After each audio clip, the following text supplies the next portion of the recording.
দুইটি কাজ করলে আপনার সংসার কখনো ভাঙবে না। মনে রাখবেন, এই দুইটি সিস্টেম আর পদ্ধতি যদি আপনি সবসময় মনে রাখতে পারেন, কখনো আপনার সাজানো সংসার ভেঙে যাবে না, আপনাদের মধ্যে বিচ্ছেদ হবে না, তালাক হয়ে যাবে না। আমরা যেহেতু আমাদের রুকিয়া সেন্টার রয়েছে, আমরা প্রতিদিন এই সকল সমস্যাগুলোকে হাজার হাজার বিষয় আমাদের কাছে অভিযোগ আসে, যদিও আমরা এত কাজ করতে পারি না।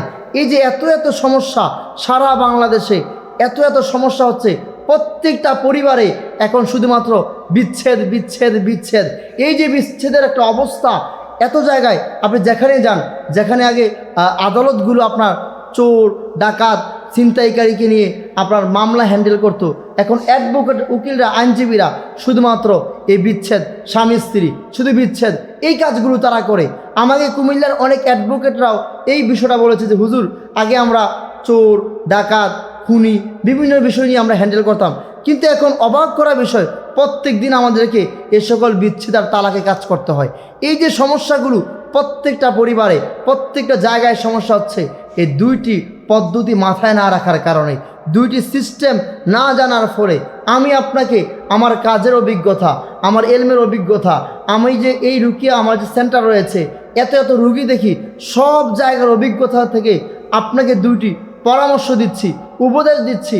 মনে রাখবেন, যদি এই দুইটি কাজ আপনি করতে পারেন, মনে রাখতে পারেন, ইনশাআল্লাহ ইনশাআল্লাহ কখনো আপনাকে সেই ভয়ঙ্কর কালো দিন আপনাকে দেখতে হবে না, সেই ভয়ঙ্কর কালো রাত কখনো আপনাকে পোহাতে হবে না।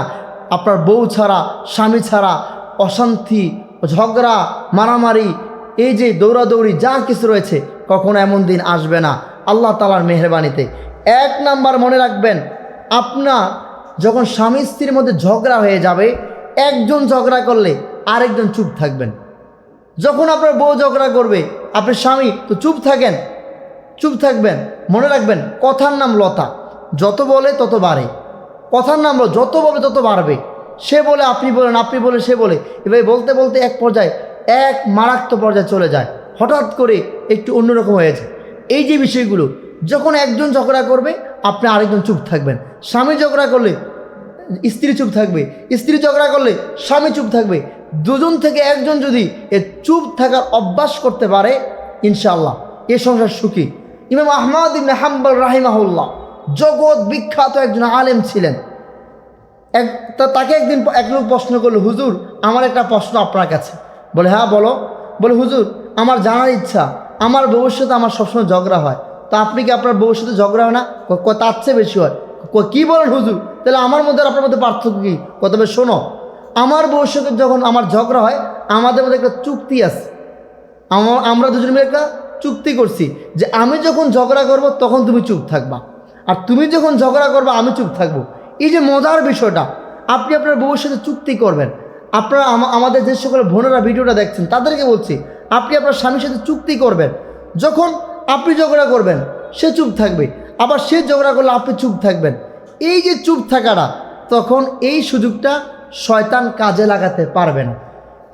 এই সুযোগটা তখন শয়তান আর লাগাতে পারবে না। এবং কিছু বোনেরাদের অভ্যাস হচ্ছে এমন, স্বামীর সাথে ঝগড়া হইলেই মার কাছে বলে দেয়, বোনের কাছে বলে, হ্যাঁ ও আল্লাহ রে, ও মা রে, আল্লাহ কি জামাই দিল রে, আমার কপাল পুইরা গেছে, এমন স্বামী পাইছি। নো, এমনটা করা যাবে না।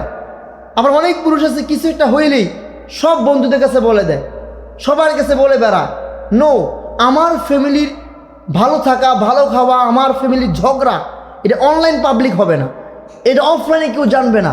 আরে আপনি আপনার যাকে আজকে বলছেন, 2 ঘন্টা পরে যখন স্বামী স্ত্রী একসাথে আবার কোথাও যাবেন, হ্যাঁ 2 মাস পরে যাবেন কোথাও, 2 দিন পরে যাবেন কোথাও বেড়াতে, তখন ওই সকল বোনেরা, ভাইয়েরা, বন্ধুরা তখন আপনার দিকে তাকিয়ে তাকিয়ে মনে মনে বলবে, মানুষকে বলবে, দেখছো 2 দিন আগে কি হ্যাঁ মারামারি করছে, আজকে আবার ভালো। এই যে আপনি বলছেন, কখনো এগুলো বলা যাবে না, লুকিয়ে রাখবেন। ঝগড়া হবেই, পৃথিবীতে এমন কোনো মানুষ নাই। আপনি যদি খোঁজ খবর নেন, কাবা শরীফের ইমাম, খোঁজ নিয়ে দেখবেন উনি ওনার বউর সাথে ঝগড়া হয়। খোঁজ নিয়ে দেখবেন ওনারও আপনার মতন সেম সমস্যা, কিন্তু মজার বিষয় উনি কাউকে বলেন না। আপনি প্রত্যেকটা হুজুরদেরকে জিজ্ঞেস করেন, আমাদেরকে দেখলে অনেকে মনে করে হুজুর আরে আপনার সংসার মনে একদম তুলসী পাতা। নো, আমাদের ভিতরে সমস্যা হয়, আমাদের ভিতরে হয়, তো আমরা এগুলো পাবলিকলি করি না। আমরা আমাদের সমস্যাগুলোকে আমরা কিভাবে এগুলোকে ঠিকঠাক করতে হবে সেই বিষয়গুলো আমাদের মাথায় আছে এবং আমাদের নবী করিম সাল্লাল্লাহু আলাইহি ওয়াসাল্লাম তিনি আমাদেরকে শিখিয়ে দিয়েছেন। শুধু আপনার বিষয়, আপনার সংসারের সমস্যা বিষয়টা তা না, আমাদের নবী করিম সাল্লাল্লাহু আলাইহি ওয়াসাল্লামের বিষয়, তার সাংসারিক জীবনে এমন সমস্যা ছিল, ওনার বউরা ওনাকে কী করতো, জ্বালাইতো, গুতাইতো, সিমটাইতো, কিন্তু আমাদের নবী ছিলেন আল্লাহু আকবার, আল্লাহু আকবার, তিনি এমন ছিলেন। নবীজির সংসার একটা বই আছে, এই বইটা আপনারা কিনবেন, পড়বেন, অসাধারণ অতুলনীয় একটি বই। আমি মনে করি যে তিরমিজি শরীফের পরে যদি কোনো বই আপনার সিরাতের জন্য জানার জন্য খুবই গুরুত্ব হয়, নবীজির সংসার, এই বইটা পড়বেন, এত অসাধারণ। প্রত্যেকটা স্বামীর জন্য বিয়ে করার আগে এই বইটা পড়া ফরজ, আমি মনে করি এটা পড়া উচিত। তাহলে 1 নাম্বার, একজন ঝগড়া করলে আরেকজন চুপ থাকবেন এবং এই ঝগড়ার কথা কাউকে বলবেন না। 2 নাম্বার, যেই বিষয়টা আপনি মাথায় রাখবেন তা হচ্ছে কি, সবসময় একে অপরের প্রশংসা করবেন। আজ থেকে 2 দিন আগে কুমিল্লার দেবিদ্বার থেকে আমার কাছে 2 জন বোন আসছিল। ওনার স্বামীর বাড়ি হচ্ছে ঢাকাতে। উনি এসে বলল, হুজুর আমার স্বামী আমাকে একদম শেষ, সম্পর্ক শেষ। হুজুর অনেক রুকিয়া সেন্টারে গেছি, অনেক জায়গায় গেছি, কোনো কাজ হয় নাই।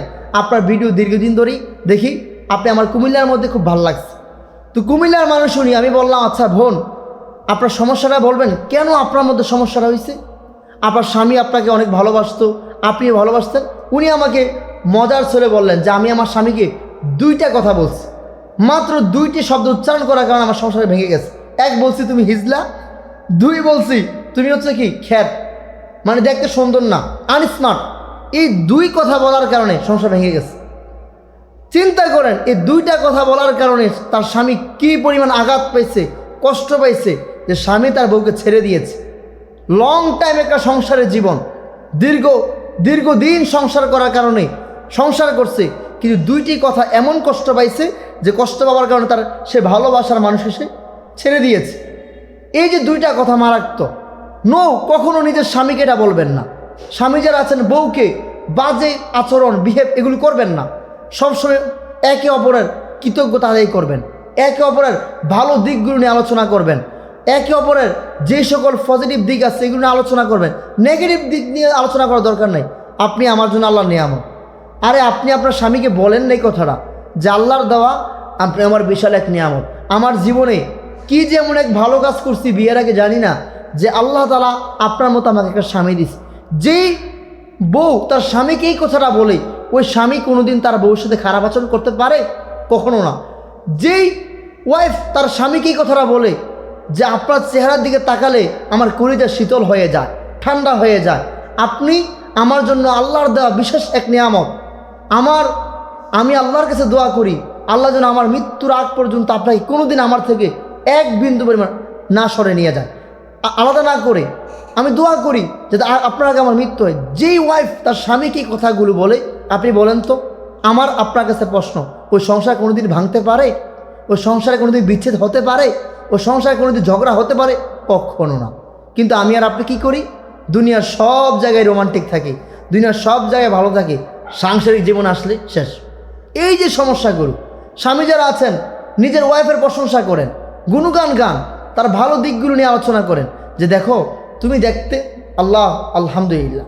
প্রশংসা করেন না রে ভাই, গুণগান গান, তার তারিফ করেন না। আমি আর আপনি এটা করি না। তার পোশাকের প্রশংসা করেন। আপনি তার জন্য যখন মার্কেটে যাবেন, শাড়ি কিনে আনবেন, হ্যাঁ 3 পিস কিনে আনবেন, দিবেন। এখন আপনার ওয়াইফ আপনার জন্য সাজসজ্জা করছে, দেখুন তো আমার কেমন লাগে, হেই কেন সাজ্জ, যাও যাও যাও। নো, আপনি আপনার জন্য সে সাজসজ্জা করলো, আপনার জন্য সে রূপচর্চা করলো, কিন্তু আপনি তার রূপের প্রশংসা করেন না, তো লাভ হইল কি? আপনার জন্য সে খুশি হয়ে মাছ ভাজি করলো, হ্যাঁ গোস্ত রান্না করলো, আপনি কোন ঝাল হয়ে গেছে বেশি, গোস্ত শক্ত, কি রান্না করছো, হ্যাঁ এমন হলো কেন, কি এক অবস্থা। নো, এমন করা যাবে না। তার সব কাজগুলোকে প্রশংসা করবেন। স্বামী স্ত্রী প্রশংসা করে, স্ত্রী স্বামীর প্রশংসা করে, ওই সংসারটা হচ্ছে জান্নাতের মতো সুখী সংসার, সুখী পরিবার, শান্তিময় পরিবার। মনে রাখবেন, যে সংসারে স্বামী স্ত্রীর সম্পর্কটা ভালো, ওই ফ্যামিলিতে তার সন্তানগুলো মা বাবার এই ভালো ভালো দিকগুলো দেখে তারা মানসিকভাবে সুস্থ থাকে, তারা ভালো একটা কেরিয়ার করতে পারে, ভালো একটা পর্যায়ে পৌঁছতে পারে।